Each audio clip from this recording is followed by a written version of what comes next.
Assalamualaikum warahmatullahi wabarakatuh. Baiklah, saya akan mempresentasikan tugas individu dari mata kuliah Ekonomi Internasional. Saya bernama Fitri Afranika dengan NIM 1910800166. Baiklah, saya akan mempresentasikan studi case tentang negara Korea Utara. Baiklah, yang pertama yaitu profil negara Korea Utara, yaitu nama lengkapnya Republik Rakyat Demokratik Korea, dan nama lokalnya Chosun Minjujui Imnin Konghwaguk. Bentuk pemerintahannya yaitu Korea Utara itu negara komunis, dan kepala negaranya yaitu pemimpin tertingginya yaitu Kim Jong Un, yang terpilih dari sejak 17 Desember 2019 yang lalu. Nah, kepala pemerintahnya yaitu Perdana Menteri Pak Pongju, yang terpilih sejak 2 April 2013, dan ibu kotanya Pyongyang. Luas wilayahnya 120.538 km kuadrat. Jumlah penduduk 25.248.140 jiwa, dan pertumbuhan penduduknya 0,5%.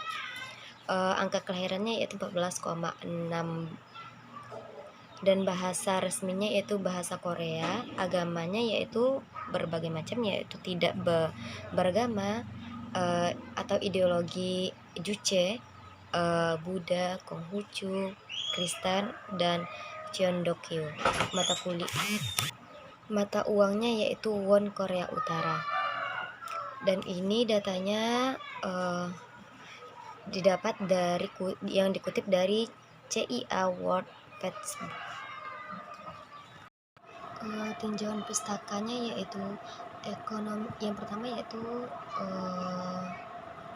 ekonomi Korea Utara merupakan ekonomi terencana dengan sektor ekonomi yang utamanya adalah pertanian bersama. Kelonggaran untuk melakukan penanaman modal asing dan kemandirian perdagangan di Korea Utara masih dalam skala lokal. Kebijakan isolasi Korea Utara berarti bahwa perdagangan internasional sangatlah dibatasi. Nah, Korut juga mengeluarkan undang-undang pada tahun 1984 yang memperbolehkan investasi asing melalui joint venture, akan tetapi gagal mengundang investasi yang berarti. Dan Korea Utara juga menganut sistem perekonomian komando. Yang kedua yaitu organisasi apa saja yang diikuti oleh Korea Utara. Nah, Korea Utara mengikuti organisasi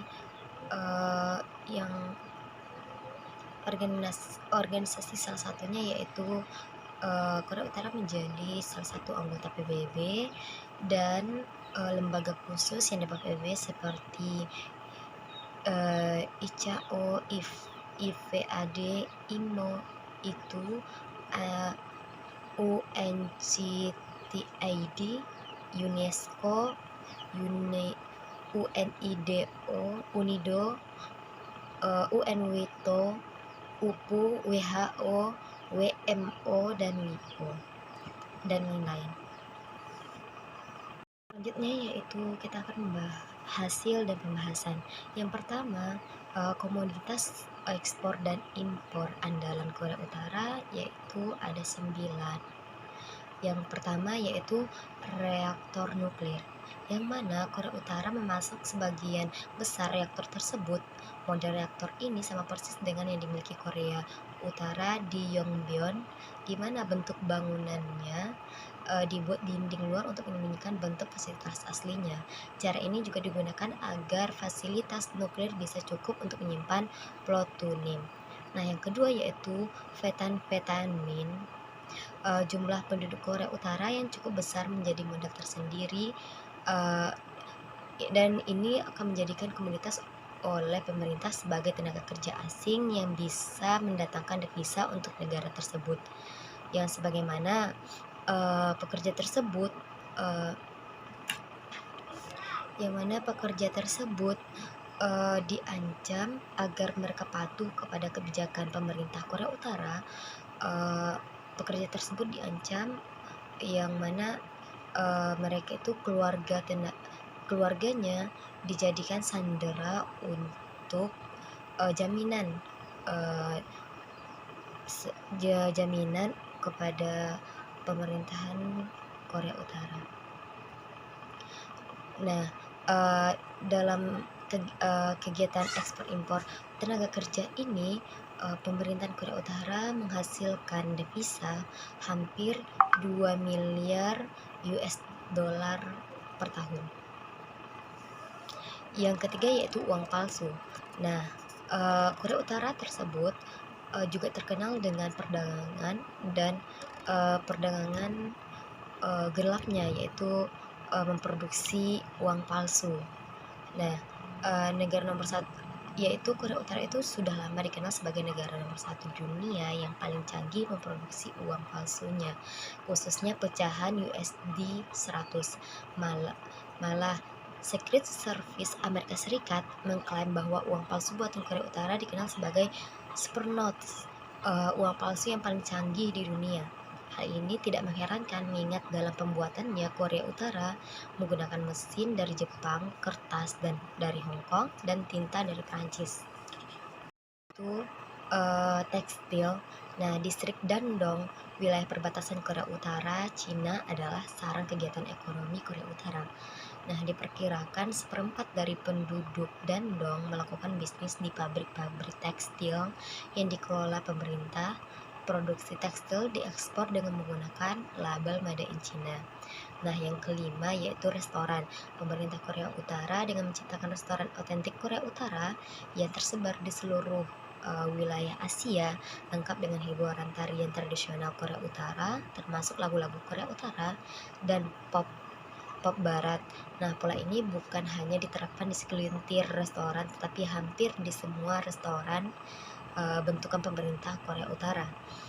Sejak era 1900-an, pemerintah Korea Utara telah menjalankan seluruh rantai restoran yang dikenal sebagai Pyongyang Restoran. Nah, saat ini diperkirakan ada 100 cabang di seluruh Asia. Nah, selanjutnya yang keenam yaitu patung. Korea Utara sangat dikenal sebagai negara produsen patung di dunia. Sebagian besar pendapatan dari industri ini digunakan untuk dana propaganda negara.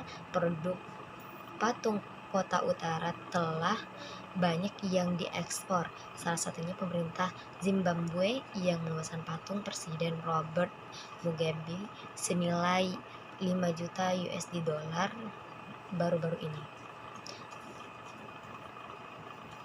Nah, selanjutnya yaitu yang ketujuh, industri senjata. Nah, Korea Utara adalah salah satu negara yang paling militeristik di dunia dengan lebih dari 1 juta orang menggunakan senjata. Industri senjata dalam negeri Korea Utara adalah cara lain untuk mendapatkan devisa. Ekspor utamanya adalah persenjataan berat termasuk peluncur roket dan rudal balistik. Nah, malah Korea Utara menawarkan membantu membangun pabrik senjata bagi kliennya. Contohnya selama hampir 30 tahun Korea Utara terlibat dalam pembangunan 2 pabrik di Ethiopia. Nah, termasuk memasok peralatan industri yang menyediakan keahlian dan menjaga operasional pabrik. Karena pabrik ini dirancang di Korea Utara, maka hanya mereka yang dapat menyediakan suku cadang untuk mesin industri tersebut. Hal ini memaksa Ethiopia terus bergantung kepada Korea Utara. Nah, yang selanjutnya yang ke-8 yaitu rudal balistik. Korea Utara sudah lama dikenal sebagai negara yang kerap menembakkan rudal balistik dengan cara provokatif. Nah, sebenarnya cara ini adalah untuk mempropaganda bahwa Korea Utara adalah negara penghasil rudal balistik. Setiap tahunnya Korea Utara mampu mendapatkan puluhan juta dolar Amerika dari ekspor rudal balistik tersebut. Nah, yang terakhir yaitu batu bara. Nah, selama ini ya teman-teman, kita itu mungkin berpikir bahwa sumber devisa terbesar Cina, mungkin bahwa devisa terbesar Cina berasal dari batu bara, tapi sebenarnya Korea Utara juga salah satu negara penghasil batu bara terbesar di dunia. Bahkan dengan penurunan impor batubara Cina dari negara-negara lain, pengiriman dari Korea Utara justru melonjak 25% menjadi total 1,8 ton batubara pada Mei 2019 yang lalu. Nah, selanjutnya yaitu mitra kerja atau partner kerja utama ekspor impor Korea Utara, yaitu negara tujuan utama ekspor Korea Utara adalah Cina. Pada tahun 2014, sekitar 86% barang ekspor Korea Utara dikirim ke sana. Nilainya mencapai 2,6 miliar dolar. Yang diekspor kebanyakan adalah briket batu bara dan biji besi. Nah, peringkat kedua adalah India yang menjadi tujuan ekspor sebesar 2,3% senilai 71,6 juta dolar. Nah, komoditas utama yang dibeli India adalah perak dan mesin untuk pekerjaan umum. Nah, yang selanjutnya yaitu hubungan Indonesia dengan negara Korea Utara. Hubungan Korea Utara dengan Indonesia memiliki hubungan bilateral yang baik. Hal ini tidak lepas dari persahabatan Presiden Soekarno dengan Kim Dae-sung yang pernah saling mengunjungi pada tahun 1964 dan 1965. Hubungan baik ini hingga kini dirasakan manfaatnya bagi kedua negara. Duta Besar Indonesia untuk Korea Utara, Berliana Pitupulu, berkesempatan untuk menjelaskan hubungan bilateral kedua negara pada seminar. Nah, hubungan Indonesia-Korea Utara mengacu pada hubungan bilateral Indonesia dan Korea Utara. Indonesia adalah satu dari sedikit negara di dunia yang masih membina hubungan baik dengan Korea Utara, walaupun Korea Utara pada saat ini dikenai sanksi dan isolasi internasional akibat pelanggaran HAM dan program rudal nuklirnya. Nah, Indonesia sendiri hanya kebagian barang ekspor Korea Utara sebesar 0,04% yang senilai 1,5 dolar. Nah, 1,5 juta dolar. Komoditas yang paling banyak dibeli Indonesia adalah craft paper sebesar 54% dengan nilai 814.000 dolar, yang diikuti dengan mesin pekerjaan umum sebanyak 9% dengan nilai 136.000 dolar. Sedangkan nilai impor Korea Utara lebih besar, jumlahnya sekitar 3,9 miliar dolar pada 2014. Komoditas terbesar yang diimpor adalah minyak bumi, nilainya mencapai 180 juta dolar, yang sekitar 86%-nya dibeli dari Cina. Nah, sedangkan untuk impor dari Indonesia jumlahnya sebesar 141 juta dolar. Yang paling banyak adalah residu sayur sebesar 42% dengan total impor senilai 597 dolar. Korea Utara juga mengimpor sabun dari Indonesia senilai 600.000 dolar. Nah, ini membuktikan bahwa hubungan Indonesia dengan Korea Utara terjalin dengan baik, dan hubungan bilateralnya sampai sekarang masih terjalin dengan baik, walaupun Korea Utara sekarang dikecam berbagai negara di dunia, dan itu karena pelanggaran HAM tadi.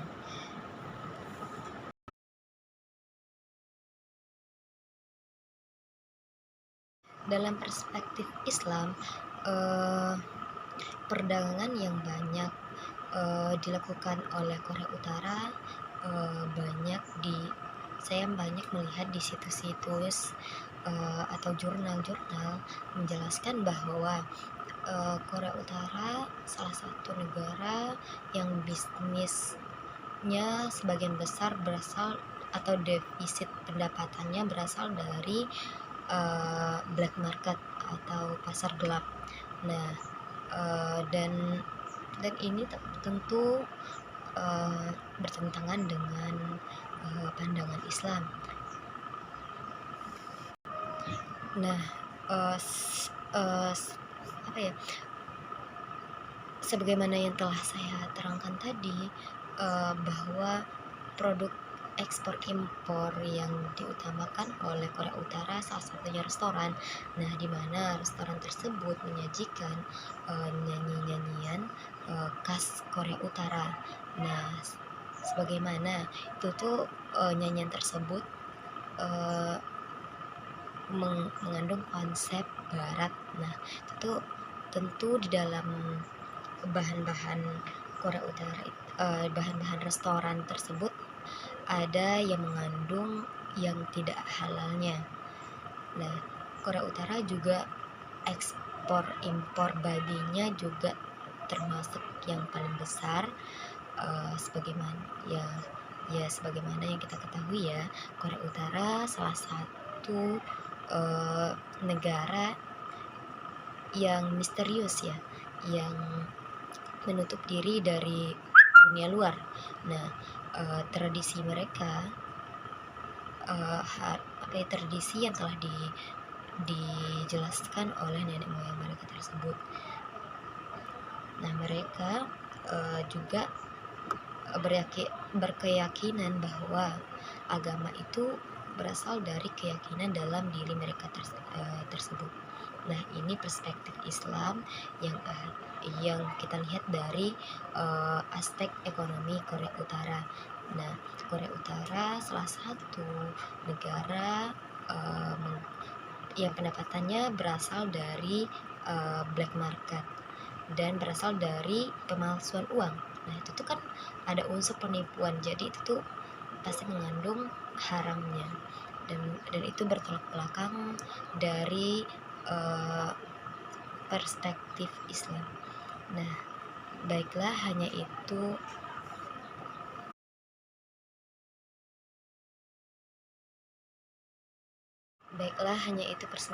presentasi dari saya. Kurang dan lebihnya mohon maaf. Saya sudahi dengan Assalamualaikum warahmatullahi wabarakatuh.